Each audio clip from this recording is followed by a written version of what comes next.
October 31st, 2018. Toronto Esports is flying high after a victory at the Beat Esports Invitational. Former players like Cruz and Axiom have been promoted to the Overwatch League, and they've picked up new exciting prospects like Asking, Dino, and Swimmer. They even challenged the new Overwatch League expansion team that they're sharing a city with, the Toronto Defiant, to a show match, which receives a positive reaction from the community. They were set. They were in an incredible position for an Overwatch League Academy team, and were ready to take NA Contenders Season 3 2018 by storm. On November 13th, 2018, Toronto Esports announced that they would be withdrawing from Overwatch, effective immediately. What just happened?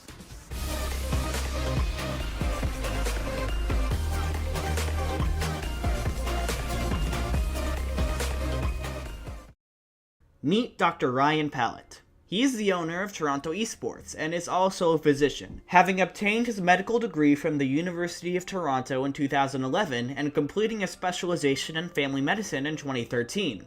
In this video, I am not at all discounting the work that Dr. Pallett put in to get his MD.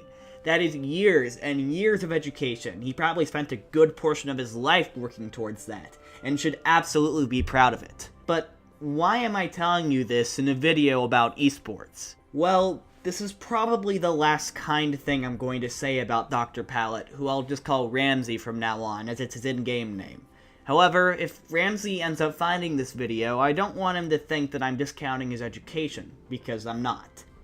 Anyways, as someone who at least went to college in Toronto, if he wasn't born and raised there, as well as being an avid esports fan from the StarCraft days, Ramsey founded Toronto Esports Club in 2016 in order to generate interest in the area, and things were fine for the next few years. Huck, a Toronto native, joined the team as their Overwatch consultant early on.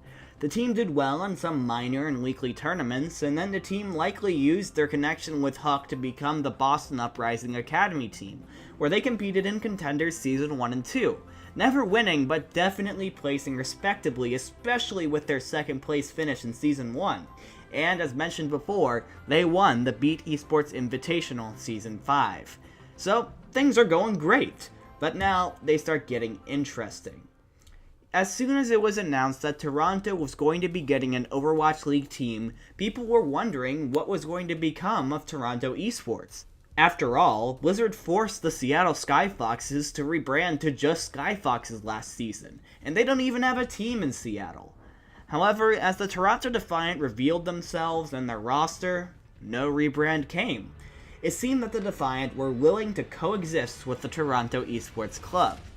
So, on October 31st, Toronto Esports on Twitter, the account of which is owned by Ramsey by the way, issued a challenge. Hey Defiant, what do you say to a 7-game show match? Winner takes the title, Toronto's best Overwatch team.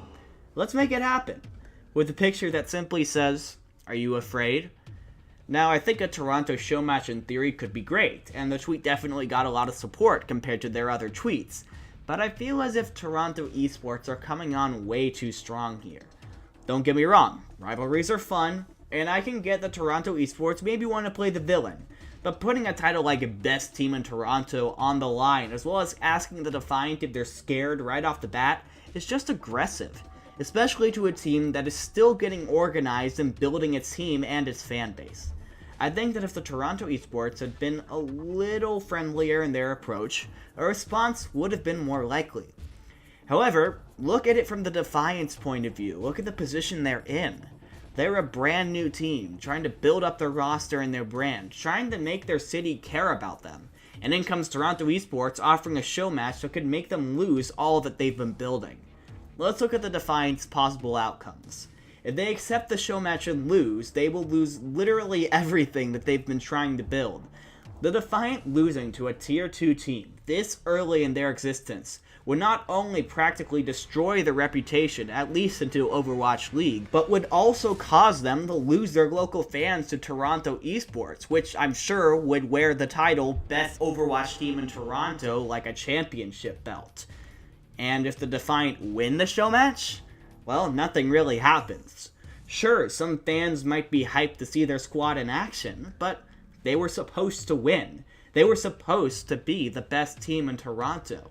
The Defiant have everything to lose and nothing to gain by accepting this show match. So what are their other options?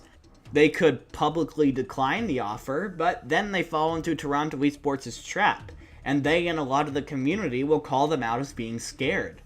The Defiant decide to go with their last remaining option. Nothing.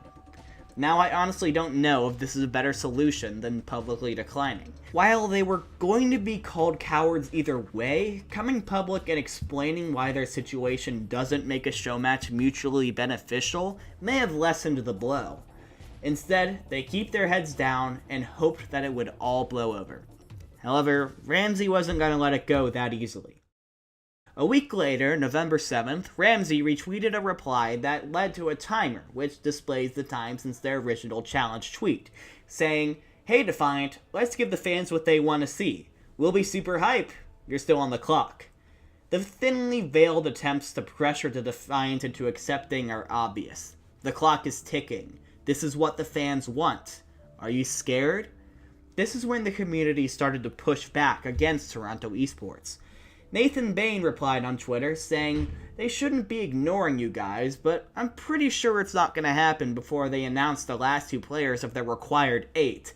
And it still won't happen because I doubt their players are all in NA right now. Try again closer to Overwatch League or during the next break." Ramsey responded with, "Our guys aren't all in NA either. We'll play online easy." A reply equals they scared. Again, Toronto hammering home the scared argument to try and force the Defiant to accept. Michael Coles responded with, Fam, there is a point where you just linger way too long around a pretty girl and she ain't interested, but you just keep hanging. You're there." An interesting analogy, but a valid point. The more that the Toronto Esports pursue this, the more desperate they seem to make it happen. To which Ramsey just respond, "Who the F is this dude, lol?" This is another trend you'll see in Ramsey. He will often just dismiss a fan's valid complaints or concerns and go off topic to subtle roasting or gloating about past achievements, trying to shame the other person into thinking that their opinion is invalid. So after this had gone on for a couple of days, on November 10th, Harsha, the former Shock analyst, posted, "Toronto Esports has to have the cringiest social media presence in all of Overwatch," which opened a whole load of discussion and arguments within the replies. Portillo, who is C9's social media manager, responded to this tweet with some fairly confrontational DMs from the Toronto Esports account, with the caption, "Their CEO/manager/president is the same person who takes care of their social media. It's embarrassing." Ramsey, on his personal Twitter account now, replies saying, "You still haven't DM'd me back or told me who you are," referring to the DMs. "You're the real embarrassment." I will not reply to someone who DMs me saying I'm a coward. Get over yourself. You're the owner of an esports organization. Behave as one. And while sharing DMs is a little shady, notice that for the second time, Ramsey is calling someone a coward for not responding to his confrontational and aggressive advances. Also, he brought up Zachary's performance in the Overwatch World Cup for no reason. Also, he brought up the fact that Harsha is teamless for no reason. Also, he blocked Stylosa for being Stylosa? You get the point. Ramsey is digging himself into a bigger and bigger hole the more he tries to insert himself into these arguments, and refuses to believe that he is doing anything wrong. So you can see what I truly mean. Here is a fairly lengthy conversation that Ramsey had with Ryan, a CSGO journalist, in response to the Portillo situation mentioned earlier. I'm going to read the entire thing, and you can draw the conclusions that you want. It's not smearing to criticize someone's tweets, haha. I think this person is taking it further than criticizing. Look back at his feed and you will see proof of his hypocrisy. You can just call him Mateus. That's Portillo, by the way. I saw Mateus's tweets. Then I saw your DMs to him where you flipped out that he wouldn't give you attention and you called him a coward. Oh, that's how it went down? Okay. Thumbs up emoji. Yeah, you called him a coward because he didn't respond to your DMs. Am I wrong? Did you not call him a coward unprovoked? I mean, I definitely would not call the situation unprovoked. So let me establish the rundown here. Mateus criticizes your tweets, which he is allowed to do. He said your tweets were cringy, which, yeah, I kind of agree with him after scrolling through. Then you DM him multiple times and call him a coward because he doesn't respond. Yeah, you really nailed it.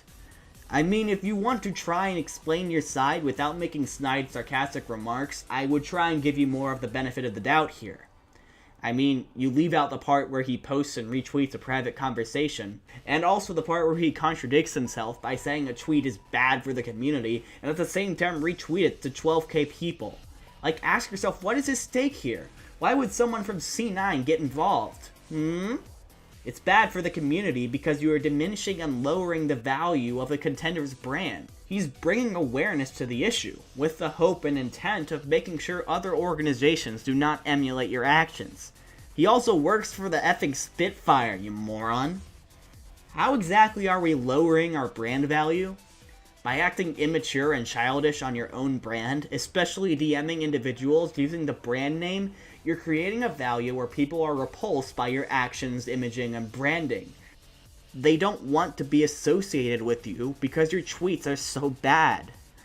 Do you like the New York Yankees? Because I hate them. Great brand, though. Right, but the Yankees at least have a respectable brand where they don't seemingly take weird shots at other professional players via their official social media channels. Our brand is respected. Not by all, but we don't mind. By who? Because all I've seen over the past 48 hours is people dunking on you for how absolutely blind you are to even the smallest amount of constructive criticism. Our fans. That's who we represent. No one else. I don't know how many fans you're gonna have after this, bud. You're not really showing yourself in the best of light by DMing people, calling them cowards, and making immature posts on Twitter. We've been gaining followers steadily this week. Congrats! Followers doesn't necessarily mean what you're doing is good. It does if your goal is to get followers. That's a really shitty goal if the entirety of your social media plan as a professional esports organization aligned with Robert Kraft. Never said it was the entire plan. I knew who we're partnered with, and I will fully stand by our social media strategy. All I'm saying is your social media awareness is just as good as the online ratings of you as a doctor. Lol. So, in all seriousness, do you think maybe you shouldn't have called someone a coward just because they didn't DM you back? Fully stand by it. Still, 100%. Okay, follow up. Do you think that there is anything you have learned at all that maybe you should change for the future? No. I would do it again. Look, I could show you Twitter reply after Discord conversation after DM conversation, and we could be here for hours. But all it would do is further reinforce the points I've already made about Ramsey's behavior. The Defiant had obviously been watching this unfold, and finally had enough. They were done sharing the city. They told Blizzard to force Toronto Esports to rebrand, which they did, and Toronto Esports immediately withdrew from Overwatch, saying, "We have been informed by Blizzard that we will be forced to remove Toronto from our brand in only 6 weeks, mid-Contender Season 3. The reason cited? The Defiant have purchased exclusive naming rights. We will be leaving Overwatch effective immediately. Good riddance." He followed up with, "We have asked Blizzard to fully confirm that this is their stance. We aren't holding our breaths. We also feel they are displaying incompetence in developing a proper Tier 2 talent development ecosystem." Honestly, I can see the frustration, at least from the rebranding front. Toronto Esports was built years ago on the premise of serving the city of Toronto. Being forced to remove the one thing that makes your brand tick, and has been making it tick for years, sucks. However, again, look at it from the Defiant's perspective. They've paid millions of dollars to represent Toronto. And Toronto Esports' actions reflect badly on the entire city and divides the audience, and eventually reflects badly onto them as well with all the bad-mouthing they've done of them.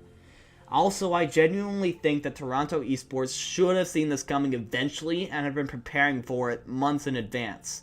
And if the events of the last 2 weeks hadn't occurred, they may have been more open to change. Ramsey might have just been looking for a way out anyways, but I don't know for sure. Toronto Esports was an organization with a lot of promise in Overwatch. They were performing well in the Tier 2 scene and were affiliated with Robert Kraft of all people. However, over 2 weeks, a social media implosion made them leave the scene. While I'm not a licensed doctor like Ramsey, it's pretty obvious what his issues were. He was too aggressive and confrontational in first contact. He tried to guilt and insult others when he didn't get what he wanted in order to get his way.